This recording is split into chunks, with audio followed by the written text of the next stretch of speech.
복사하는 거.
사람이 자아 존중감, 자존감, 자존심, 자만감 모두 비슷한 감인데 어떻게 다를까 궁금합니다. 이 비슷한 말들은 모두 이 자아가 들어갔다는 점에서 자기 자신에게 무언가를 의미합니다. 하지만 뉘앙스에서 약간의 차이가 나는데 자기와 타인에 대한 반응 여부로 쉽게 구분할 수 있습니다. 먼저 자만심은 스스로 자기를 이제 뽐내거나 자랑하는 마음입니다. 자신의 말에만 관심을 두지 다른 사람의 말에는 아무 관심이 없는 자만심입니다. 믿음의 사람 중에도 이런 사람이 간혹 있습니다. 자신의 신앙만 강조하는 경우가 여기에 포함된다고 할 수 있습니다. 자기가 하는 것은 옳고 다른 사람에 대해서는 별다른 관심이 없습니다. 그래서 믿음의 사람이 자만심으로 가득하면 정말 곤란합니다. 자존심은 남에게 굽히지 않고 스스로의 가치를 지키거나 높이려는 그런 마음의 자세를 말합니다. 자신을 존중한다는 면에서는 일면 가치가 있는 마음의 자세라고 할 수 있습니다. 그런데 내면적으로 들여다볼 때 자존심은 자신의 말이나 생각에 대해서 영향을 받기보다는 다른 사람의 말에 생각에 대해서 영향을 받게 됩니다. 그래서 자존심이 높은 사람은 누군가가 자신에 대해서 낮추는 이야기를 하면, 비하하는 이야기를 하면 견디지를 못합니다. 반면에 다른 누군가가 자신을 높이는 말을 하면 그것을 그대로 받아들이고 안주하는 모습을 보이기도 합니다. 기준이 다른 사람에게 있기 때문입니다. 세상 사람들은 이 자존심에 영향을 많이 받기도 합니다. 내가 자존심이 있지, 내가 그걸 어떻게 받아들여, 이렇게 말하는 것이 바로 자존심에 영향을 받는 것입니다. 이런 말을 하는 사람, 자존심에 상처를 입지 않으려는 사람은 그 일을 포기하거나 걷어찹니다. 그런가 하면 자존심을 다 버리고 내가 이 일을 하는 것은 목구멍이 포도청이기 때문이라고 말하는 사람이 있습니다. 이 말도 바로 자존심에 영향을 받고 있다는 것을 나타내 줍니다. 아마도 이 말을 하는 사람은 자존심이 상해도 살기 위해서 어쩔 수 없이 주어진 상황을 받아들이는 것입니다. 어떻게 보면 직장 생활을 하는 현대인의 애환이 그려지는 말이기도 합니다. 그래도 자만심에 비하여 자존심은 자신에 대해서 최고라고 생각하고 있다는 점에서 그런대로 생각해 볼 만한 개념이라고 볼 수도 있습니다. 믿음의 사람이라면 어떤 면에서 이런 자존심이 있어야 세상 치료에 흔들리지 않고 믿음의 길을 걸어갈 수가 있을 것입니다. 판단의 근거가 자기 자신에게 있지 않고 다른 사람에게 있다는 점에서 이 자존심은 자신의 삶을 인정받으려는 욕구가 내재되어 있습니다. 하지만 인정받으려는 욕구가 지나치면 지나칠수록 그렇지 못한 그런 상황에서 스스로 견디지 못하는 면이 있기에 믿음의 사람에게 권하고 싶은 것은 아닙니다. 마지막은 자존감입니다.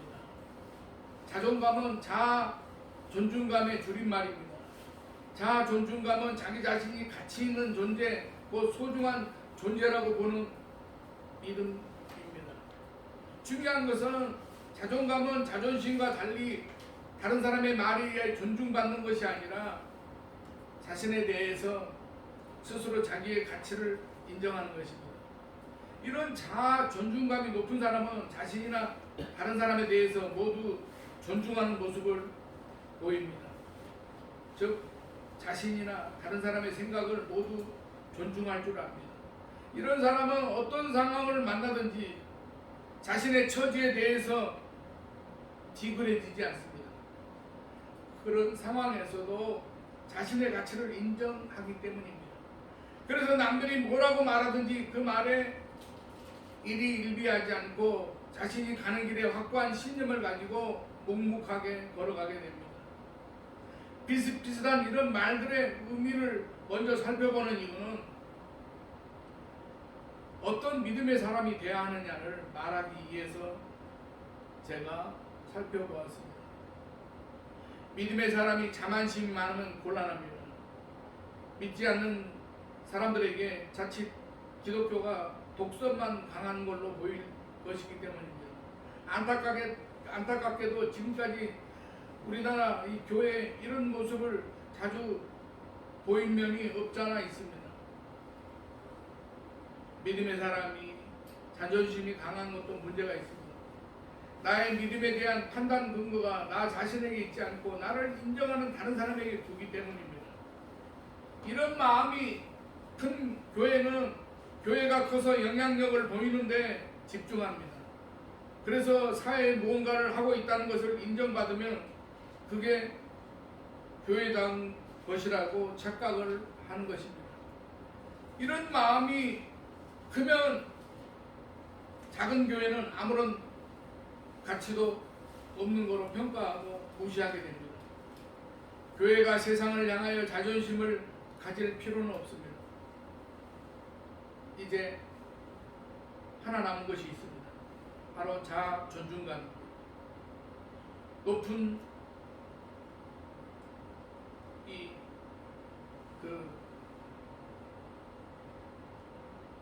자아 존중감이 높은 믿음의 사람이 되어야 합니다. 교회는 이르는 믿음의 사람들이 많아야 됩니다. 자기 자신에 대한 기준을 외부에 두지 않습니다. 그렇다고 이 외부의 어떤 영향력을 무시하지도 않습니다. 자존감이 높으면 자신에게 주어진 일이 무엇인지 여기에 집중하고 세상이 뭐라고 하더라도 그 사명을 이루는 일에 관심을 두는 성도 그리고 교회가 됩니다. 사랑하시는 여러분, 특별히 오늘 본문에서 자존감이 높았던 이 사도 바울을 예로 들어볼 수가 있습니다. 믿음의 사람이 가져야 될 그리고 보여야 할 모범이라고 할 수 있습니다. 그러면 사도 바울을 통해서 자아 존중감이 높은 믿음의 사람은 어떤 모습인지에 대해서 함께 생각해 보도록 하겠습니다. 첫 번째로 자아 존중감이 높은 믿음의 사람은 자신이 그리스도인이라는 사실에 대해서 확고합니다. 본문은 가이사라에서 아무런 잘못이 없이 단지 유대인들의 비방 때문에 갇힌 사도 바울이 나옵니다. 바울은 로마 시민권자였기에 가이사에게 재판을 받겠다고 요청하였고 그것은 그렇게 되어야 했습니다. 하지만 총독인 벨리스가 바울로부터 어떤 금전을 받을 목적으로 로마행을 지체했고 그 사이 총독이 베스도로 바뀌었는데 그 역시 동일한 모습으로 지연시키고 있습니다. 이때 분봉왕 헤롯이 그리빠가 총독 베스도를 문안하러 방문했을 때 베스도와 아그리빠가 사도 바울을 불러 그의 변증을 들은 후에 나온 반응이 나타납니다. 바울은 변증할 기회를 얻자 자신에 관해서 얘기합니다. 자신이 율법의 열심자였던 일, 율법을 이루기 위해서 예수 믿는 자들을 박해했던 일, 그러던 도중에 영광의 빛으로 나타나신 예수 그리스도를 만난 일에 대해서 이제 그 고백을 하게 됩니다. 그러나 로마인 베스도는 사도 바울이 이야기하는 이 신비로운 부분에 대해서 이해하고 받아들일 수가 없었습니다. 그래서 바울이 공부를 많이 해서 미친 게 아닌가 하는 반응을 보입니다. 그러자 바울은 유대인인 헤롯 아그리빠에게 선지자를 믿는 줄 안다고 전제하면서 자신의 말이 참이라고 합니다. 하지만 헤롯 아그리빠는 바울에게 적은 말로 자신을 권하여 그리스도인이 되게 하려고 한다고 반발을 합니다. 그러자 바울이 이렇게 말합니다. 말이 적으나 많으나 당신뿐만 아니라 오늘 내 말을 듣는 모습 사람도 다 이렇게 결박된 것 외에는 나와 같이 되기를 하나님께 원합니다라고 29절에 그렇게 말씀하고 있습니다. 사도 바울의 말에는 처음부터 끝까지 자신이 그리스도인이라는 것에서 조금도 흔들림이 나타나지 않습니다. 사실 바울이 겪지 않아도 되는 어려움을 겪는 것은 자신이 그리스도인이 되었기 때문입니다. 그러나 이 어려움을 겪고 싶지 않다면 그 믿음을 살짝 내려놓거나 감춰도 됩니다. 그러나 바울은 자신이 예수 그리스도의 십자가 보혈로 제사함을 받은 것이 너무나 크고 분명했기에 그 은혜로 그리스도인이 된 것에 대해서 조금도 물러나고 싶지 않았습니다. 사도 바울은 자신이 그리스도인이라는 정체성 하나로 그 어떤 상황도 받아들이고 있습니다. 자신이 그리스도의 십자가로 제사함을 받은 그리스도의 사람이라는 것이 조금도 흔들리지 않았습니다. 사랑하시는 여러분, 자아 존중감이 높은 성도는 자신의 정체성이 예수 그리스도에 인하여 이루어졌다는 사실에 그 어떤 흔들림도 없습니다. 다른 사람이 자신에 대해서 어떤 판단을 하는 것을 영향을 받지 않습니다. 오직 사도 바울에게는 예수 그리스도의 은혜만이 더욱 선명해져 갔습니다. 사랑하시는 여러분, 믿음의 사람은 어느 한순간도 믿음의 사람이 아닌 시간이 없습니다. 믿음의 사람은 언제나 예수 그리스도의 은혜로 삽니다. 이 사실을 어떤 상황에서 흔들리지 않고 확실하게 갖는 것이 믿음의 사람의 자존감입니다. 그래서 다른 누가 뭐라고 말하든지 흔들리지 않습니다. 누가 뭐라고 해도 자신이 그리스도의 십자가이기에 그 정체성을 그대로 유지합니다. 그렇다고 자신에게 뭐라고 하는 사람을 깔보지 않습니다. 자신의 존재 자체에 대해서 확고하게 흔들리지 않는 것입니다.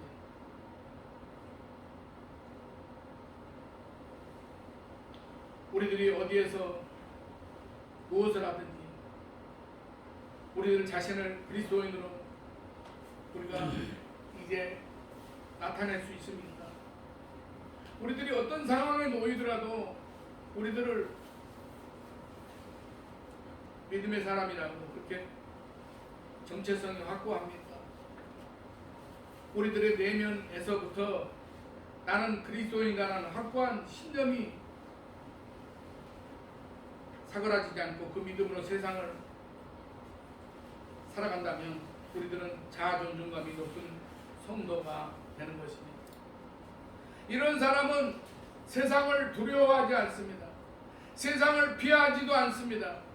세상을 있는 그대로 받아들이면서 그 안에서 믿음의 사람으로서 자신의 모습을 확고하게 세워나갑니다.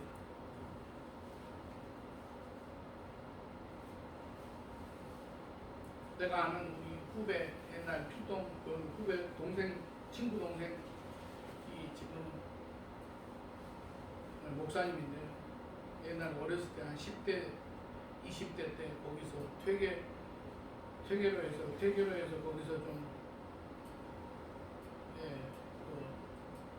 좀 껄렁껄렁한 그런 친구들하고 같이 지내고 그러다가 어떻게 나중에 하나님의 은혜를 받고 그래서 신학을 해서 나중에 목사가 되었는데 그래도 옛날 그런 그 철 몰랐을 때 그런 근성이 있어가지고 어디 길을 가다가 보니까 어떤 폭력배가 택시 운전수를 두들겨 패는 것을 보고서 그것을 그냥 참지 못하고 그 사람을 갖다가 패줘가지고 파출소를 갔는데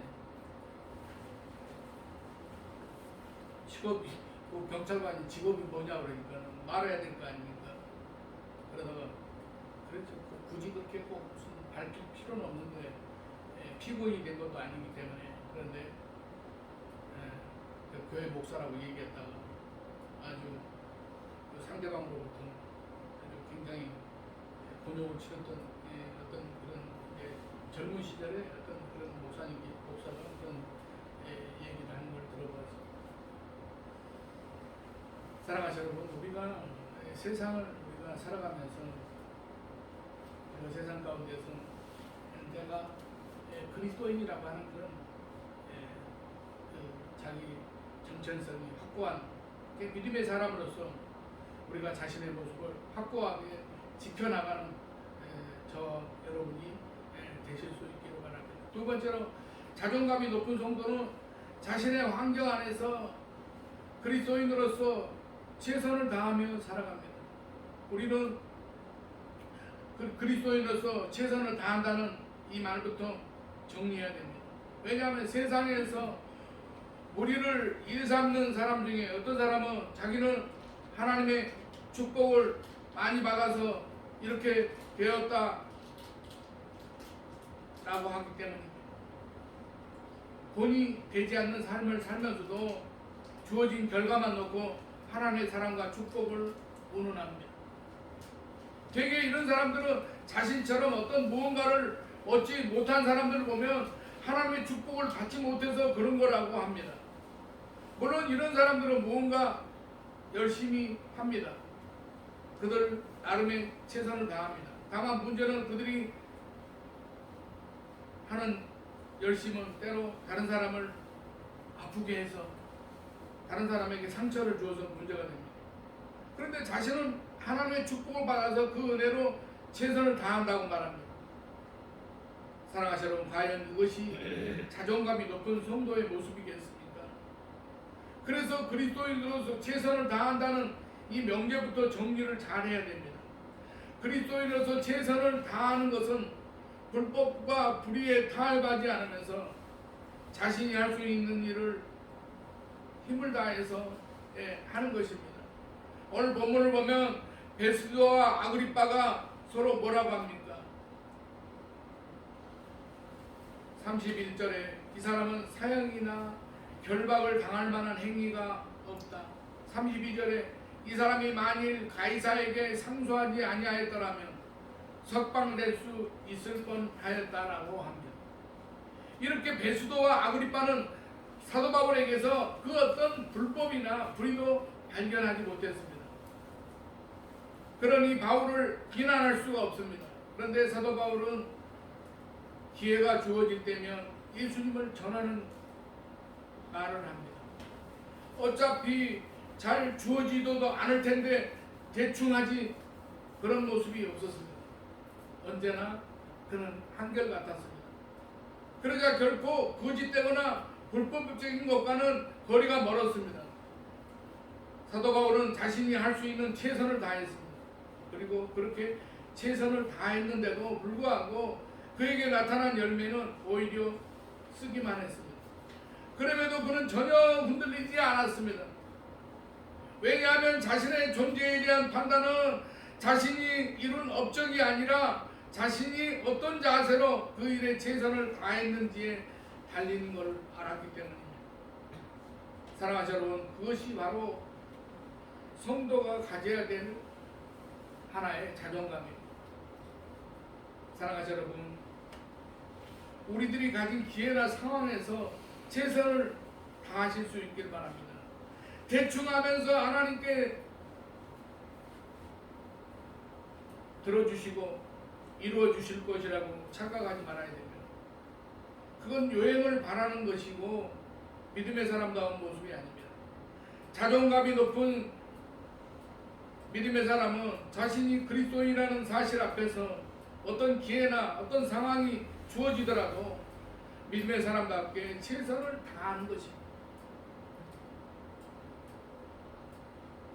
사랑하시는 여러분, 신앙인이라는 것은 모든 그런 어떤 여러 가지 상황에서 최선을 다해서 살아가는 그런 세상 가운데 빛이 되고 본이 되는 그런 사람이라고 여겨집니다. 세 번째로 자존중감이 높은 성도는 다른 사람에게 자신처럼 그리스도인이 되기를 추천합니다. 사도 바울이 여기까지 왔고 또 앞으로 로마로 가는 이유가 딱 하나였습니다. 그는 예수님을 전해야 했기 때문입니다. 바울의 말은 이미 그의 사명이 되었습니다. 오늘 내 말을 듣는 모든 사람도 다 이렇게 결박된 것 외에는 나와 같이 되기를 하나님께 원합니다. 이 말은 자신이 그리스도인이라는 사실을 잊지 않는다는 것을 의미하면서 동시에 자신처럼 당당한 그리스도인 되라고 권하는 것입니다. 바울은 이렇게 예수님을 권하다가 미쳤다는 소리까지 들었습니다. 그러니까 그 전에 논증하던 말도 모두 다 듣는 이들에게 그리스도인이 되라고 하는 말이었다는 것입니다. 바울은 그들이 듣지 않을 줄 알았습니다. 그런데도 말하였습니다. 그래서 자신들이 듣지 않은 것을 뻔히 알면서도 계속 말하는 바울에게 베스도는 미쳤다라고 밖에 할 말이 없는 것입니다. 이렇게 미쳤다는 소리를 들으면서까지 사도 바울이 한 말은 쉽게 말하면 예수 믿으라는 얘기입니다. 그리스도인이 되라는 것이었습니다. 그런데 우리는 여기에서 자존감이 높은 성도의 모습을 다시 한번 보게 됩니다. 그것이 바울이 자신에 대해서 이렇게 결박된 것 외에는 이라는 이 말입니다. 바울은 이 사람들에게 자신이 결박된 것에 대해서 좋은 일이라고 말하지 않았습니다.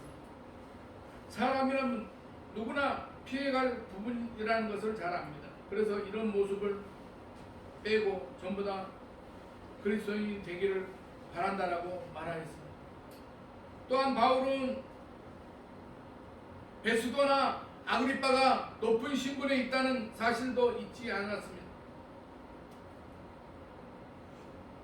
그래서 그들을 향하여 애의도 지켰습니다. 그러면서 사도 바울이 하는 말은 그리스도인이 되기를 바란다는 것이었습니다. 예수 믿는 사람이 되기를 바란다는 것입니다. 자아 존중감이 높은 성도는 옥박지르듯이 또는 구걸하듯이 예수 그리스도를 권하지 않습니다.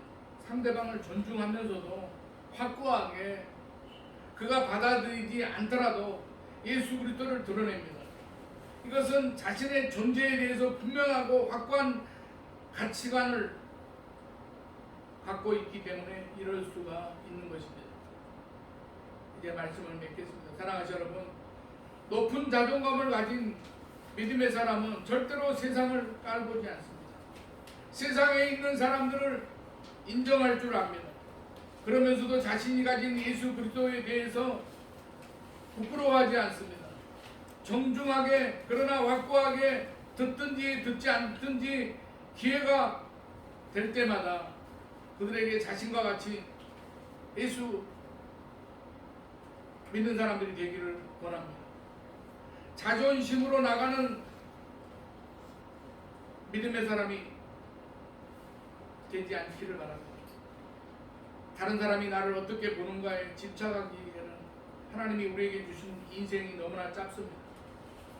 다른 사람의 판단이나 말에 따라서 움직이는 자존심이 아니라 내 안에 예수 그리스도가 있다는 확신에 나의 가치를 귀하게 보는 자존감이 높은 믿음의 사람들이 되시기를 바랍니다.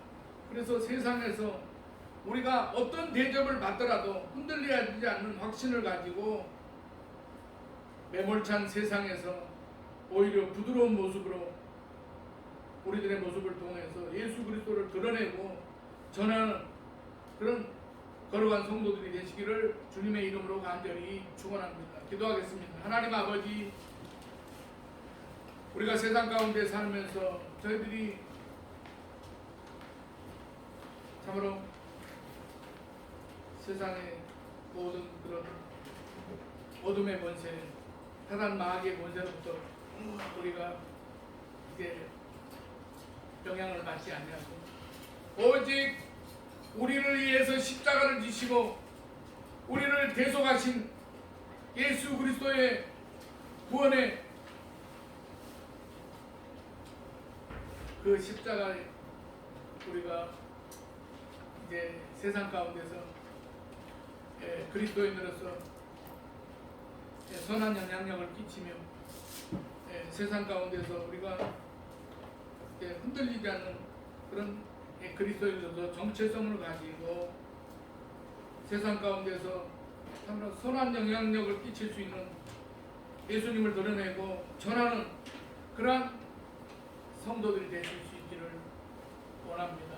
하나님 아버지, 우리들의 삶을 통해서 우리가 참으로 우리들의 모든 그런 삶의 영향력 안에서 하나님 아버지, 우리가 그리스도인으로서 선한 영향력을 끼칠 수 있는 저희들의 모습이 되게 하여 주시옵소서. 예수님의 이름으로 기도드리옵나이다.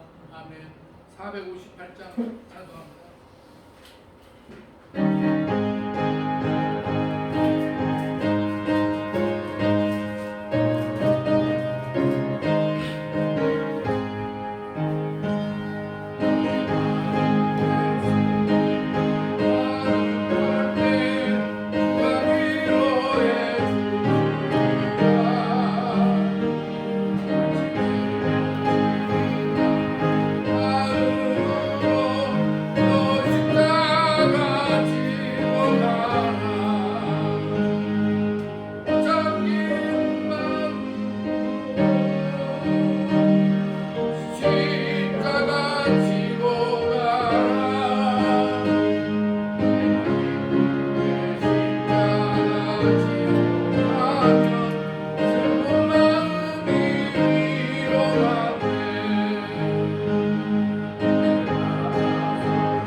보이지 않는 믿음의 씨앗을 현실로 이루어지게 하시는 하나님 아버지, 아침부터 저녁까지 하늘 양식을 공급해 주시고 하루 일과를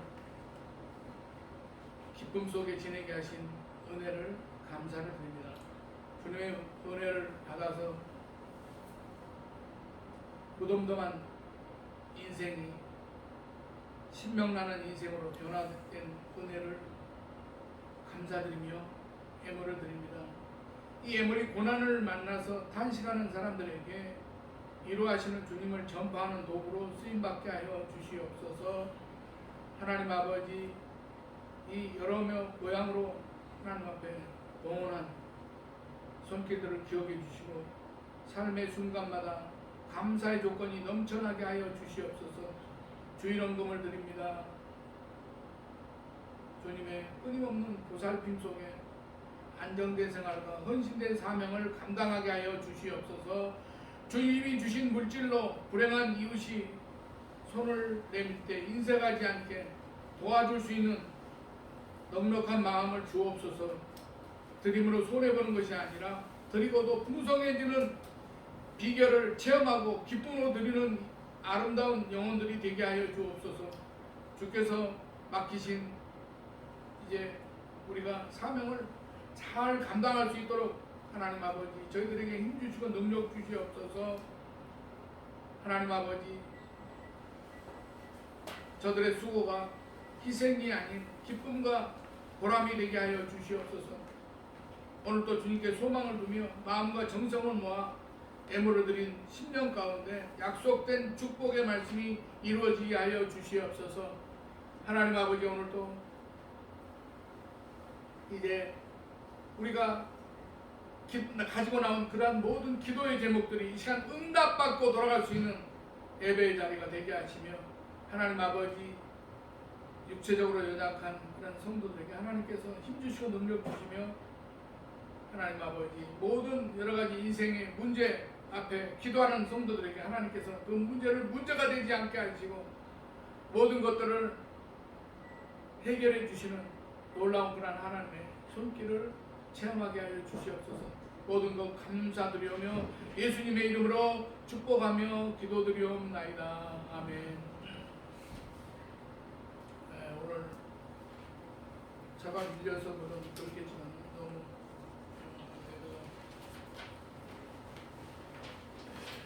높게 가가지고 어려움이 있었습니다. 예수님 집에서 조금씩 일찍 출발하셔서 계시나 연말을 이렇게 가까이 가면 항상 차가 밀리니까 조금씩 일찍 나와서 예배에 참석할 수 있기를 바랍니다. 635장 찬송 부른 다음에 축도하는 예배 마치겠습니다.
하나님 아버지의 무한하신 사랑하심과 성령님의 감화 감동 내주 교통 충만 역사하심이 오늘 예배를 드리고 돌아가는 사랑하는 성도들의 가정과 직장과 삶의 발걸음마다 이제부터 영원까지 함께 하시기를 간절히 축원하옵나이다. 아멘.